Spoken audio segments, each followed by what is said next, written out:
Inilah salah satu video Ustadz Adi Hidayat yang jutaan orang menonton. Nabi Isa itu hidup 600 tahun sebelum Nabi Muhammad SAW dilahirkan. Nabinya belum ada. Nabi Isa sudah ada. Tiba-tiba umatnya menduga Nabi terakhir itu Nabi Isa.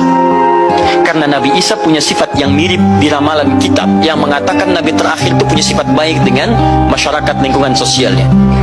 Dan Nabi Isa itu lembut luar biasa. Jangankan pada manusia, pada hewan pun itu lembutnya luar biasa. Jalan dengan muridnya. Di perjalanan kemudian ada aliran anak sungai melihat bangkai hewan. Sudah jadi bangkai, baunya luar biasa. Kata muridnya, guru, bau sekali bangkai ini. Kata Nabi Isa alaihi salam, Al-Masih, yang disebut oleh sementara orang dengan Yesus, itu Nabi, bukan Tuhan. Nabi beliau mengatakan, kata Nabi Isa, perhatikan, begitu putih sekali dan bersih giginya. Kata muridnya, Tuan Guru, kenapa Anda mengatakan demikian? Kata Nabi Isa, karena manusia hanya akan menyampaikan apa yang ada dalam benak pikirannya. Jikalau pikiran Anda kotor, Anda akan melihat bangkainya saja. Tapi kalau pikiran kita baik, kita akan mencari yang terbaik dari hewan itu. Bukankah dia ciptaan Allah? Bukankah dalam setiap ciptaan ada hikmah dan kebaikan?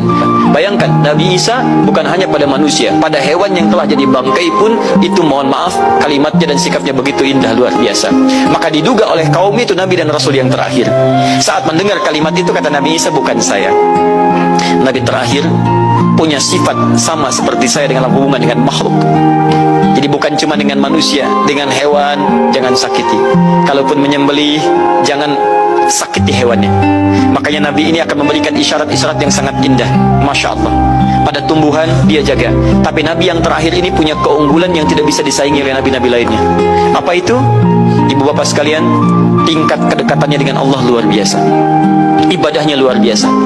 Tapi hubungan dengan Allahnya itu bukan Muhammad, tapi Ahmad. Makanya Nabi Isa mengatakan, wa mubasysyara bi rasulin ya'ti min ba'di ismuhu Ahmad. Saya kasih kabar gembira, Rasul terakhir bukan saya, tapi seseorang yang nilai ibadahnya lebih daripada saya. Jaminan surganya sudah ada, bahkan turun surah kepadanya, inna a'tainakal kautsar. Dirinya dijaga dari kesalahan, maksum, sifatnya luar biasa baik. Tapi itu tidak menghentikan dia untuk mendekat kepada Allah dengan sifatnya luar biasa. Kata Sayyidah Aisyah di Al-Bukhari, nomor hadis 2010 sampai 2012, ya Rasulullah, alam takun ma'suman, alam takun maghmuran, lima hakadha. Kenapa sampai bengkak-bengkak begini Anda tahajud? Bukankah Anda dijamin masuk surga? Dijaga dari kesalahan. Apa kata Nabi? Afala akunu abdan syakura. Apa aku nggak boleh jadi hamba yang bersyukur kepada nikmatnya Allah subhanahu wa ta'ala? Tahajudnya sampai bengkak. Nabi, Rasul, ahli surga, dijaga dari kesalahan, tidak ada hisabnya, masih mau tahajud sampai bengkak kakinya. Ditanya oleh istrinya, kenapa sampai begini? Kata beliau, ringan saja, nggak boleh aku bersyukur. Masya Allah, ada orang Nabi bukan, Rasul bukan, surga belum ada jaminan, amal berantakan, hisab menegangkan. Masya Allah, bangun mata bengkak, kaki biasa, tahajud tidak subuh lewat. Masya Allah, cita-cita surga Firdaus.